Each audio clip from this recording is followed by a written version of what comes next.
Ey həkim, sənə əmanət edilən sadəcə bir bədən deyil, Allahın qüdrəti ilə canlanan bir candır.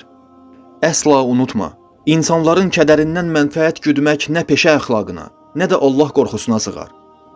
Əgər bir xəstəni sırf qazancın artsın deyə gərəksiz təhlillərə göndərirsənsə, sırf sistem belə istəyir deyə gərəksiz əməliyyatlar edirsənsə, bil ki, sən həkim falan deyilsən. Sən qul haqqına girən zalımın birisən. Bugün səndən bunun sorğu sualını edən yoxdur deyə əsla özünü güvəndə bilmə.